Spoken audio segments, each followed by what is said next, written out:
Welcome back to another episode of Blind News Politics. Nick, unfortunately, is still off, but don't you worry, you have me here.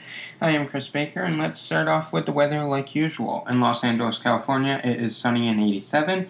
In Houston, Texas, it is raining and a high of 93. In Chicago, Illinois, it is mostly sunny, 79. In New York City, it is mostly sunny and 71. Well, I don't know about where you are. I feel like this is where I started off, last Friday. But the weekend, it was hot. But it wasn't as bad as Tuesday, Wednesday, Thursday, and Friday of last week. It was actually pretty nice. The humidity wasn't too bad. The temperatures were a lot lower. Got outside, got some time to play with my dog Annie. She was well overdue for some playing time. Just the last 4 days of that heat, it was just too hot to take her outside and play fetch with her.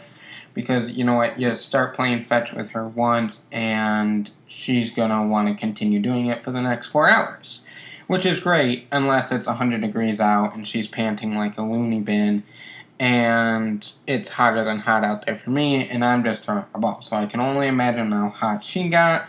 So we only played ball a little at a time, but that just wasn't enough for her. So luckily we finally got the chance to get outside and play some ball with her to burn her energy. I got some work done for the podcast and some of my classwork done. But other than that, I had a pretty relaxing weekend. It was nice just to sit back and relax, enjoy the good weather again, and play with Annie, like I said.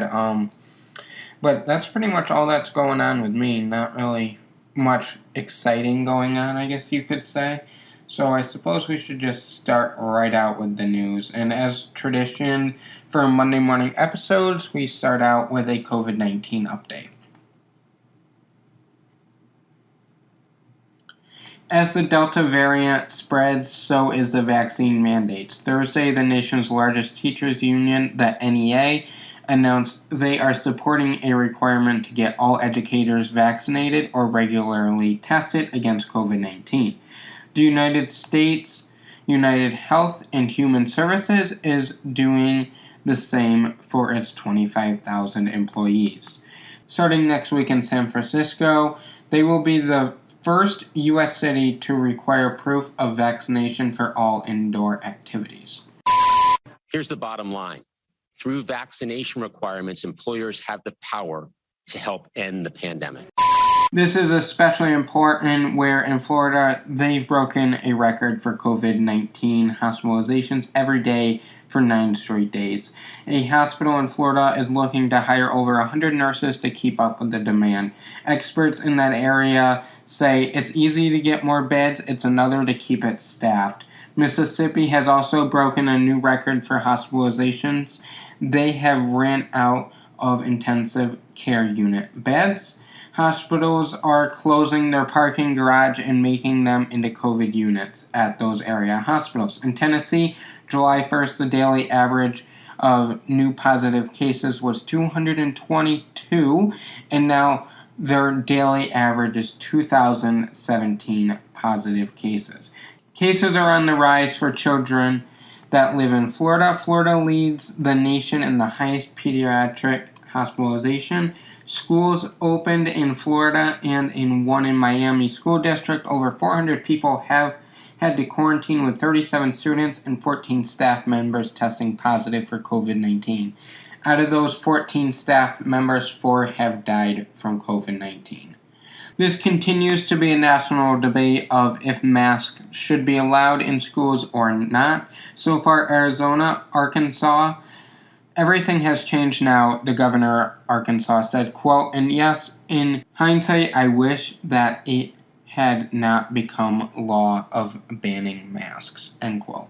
Florida, New Mexico, if not fully vaccinated, and Texas have banned masks in schools. So far, California, Connecticut, Delaware, Hawaii, Idaho, the school districts vary in Idaho, Illinois, Kentucky, Louisiana, Nevada, New Jersey, Oregon, Rhode Island, and Washington all require mask-mandated by the state.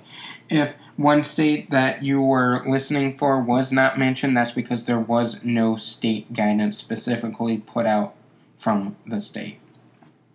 Keeping with the COVID-19 trend, pregnant women or women that are breastfeeding or women who are trying to get pregnant now or in the future, the CDC has taken a stronger stance in recommending you get the COVID-19 vaccine. Obviously, you should consult with your doctor about your personal case, but the CDC guidance was just issued Thursday, and the guidance says, quote, pregnant and recently pregnant people are most likely to get severely ill with COVID-19 compared with non-pregnant people.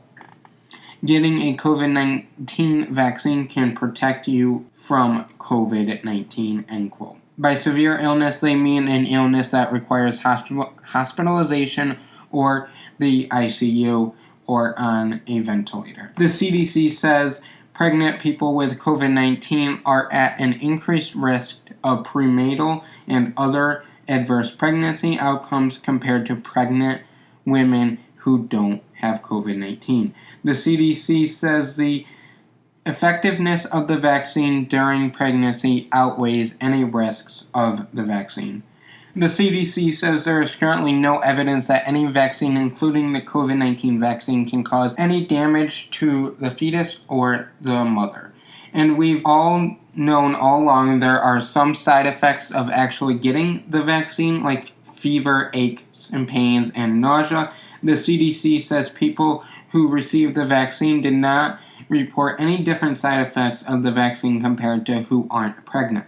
There is limited data on the vaccine and who is breastfeeding. However, they say the COVID-19 vaccine cannot cause infection in anyone, including mother or baby. Again, it is not required to receive the vaccine if you are pregnant or breastfeeding or trying to get pregnant or plan on getting pregnant in the future. Talk to your doctor, especially if you have any further questions. If you are one of the millions of Americans who qualify, you got your second monthly child tax credit Friday. Yeah, if you did not know that, check your bank account. That means you either got $250 or $300 per child in your bank account or a paper check that went out Friday the 13th. Yes, normally the monthly child tax credit payment goes out on the 15th of the month, but because of the 15th was yesterday, Sunday, the IRS decided to issue the money on Friday. At this point, you are still unable to make changes on the child tax credit portal. You can't change your address even though you were supposed to be able to do that by the end of August. And you still cannot make changes to the number of dependents you have, marital status, income, or re-enroll if you accidentally unenrolled. Those options are supposed to happen late summer. Generally, if you and your kids qualify, do nothing. If you have any questions about the child tax credit, we have a whole report dedicated to the child tax credit, answering any questions that you may have, so check that out if you have any questions. Americans filled out the census and the results are in. The nation's white population is down 8.6%, while Latinos rose 23% and Asians rose 35.5%. The number of African Americans also rose 5.6%. The change is most notable in the population of people under 18. 53% are white alone, and 47% are non-white or multiracial. Like we reported on earlier in the year, some states lost districts and some gained, and experts are hoping when it comes time to reframing the state's districts, it is done with an independent group. They also hope that congressional districts are not twists and turns like the town in Maryland, for example, that one side of the street is the 4th district and right across the street is the 5th district. Experts say that politicians pick their people, and if there is an area of people they don't like, they just cut that group out and give it to someone else.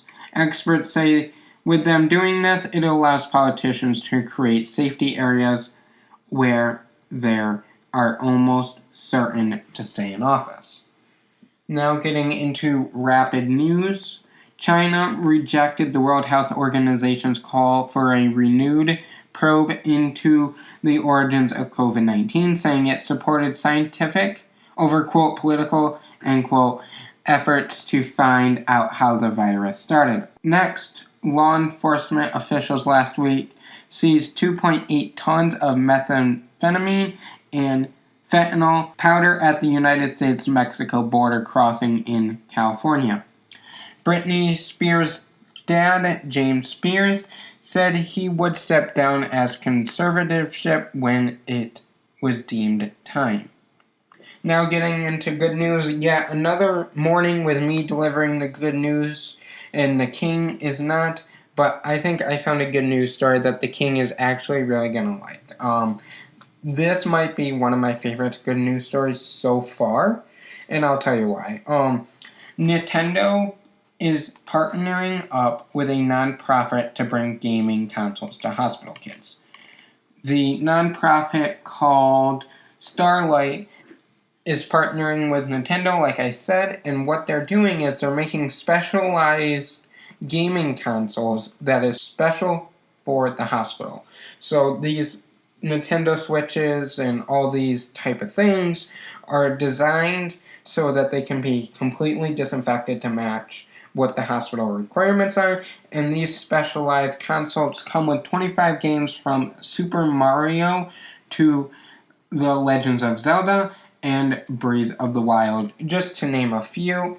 And these consoles are actually on a big stand, and they can be rolled around to various areas of the hospital, from, their hospital rooms to common areas to interact with other children, doctors' appointments, etc., things like that.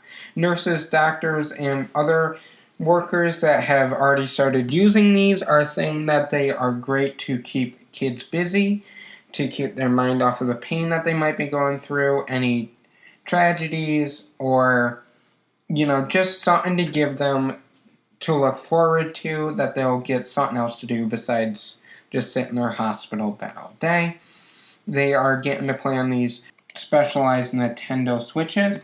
In a statement, Nintendo said that they are happy to be working with Starlight and observing the happiness it is bringing to all of the children in the hospital. And Nintendo said they will be making even more of these specialized Nintendo games that will start popping up all over the country in the years to come. I really like that good news story because, everyone knows that it's terrible to be in the hospital, let alone as an adult for a child. Now that children are getting, to play with toys, they're getting to do those types of things to keep their self busy, because they might be going through pain with treatment that might be receiving, but at least, like one nurse said, they have something to look forward to maybe in the next hour, the next day, to play with these types of toys. And from the pictures that I saw, they are really enjoying them. So that is this Monday morning good news. I think the king would approve of this good news story, if you ask me. But that is the end of this Monday morning news episode. Make sure you follow us on the Blind Boys Politics Twitter account for the latest 24-hour breaking news so you are always in the know. And follow us on our personal accounts to see what we are up to. And check out our latest Medium articles. We are always discussing topics that are not have the chance to talk about here on the podcast. But until Friday morning and Wednesday for a dumb law, have a great start to your week, everybody. Bye.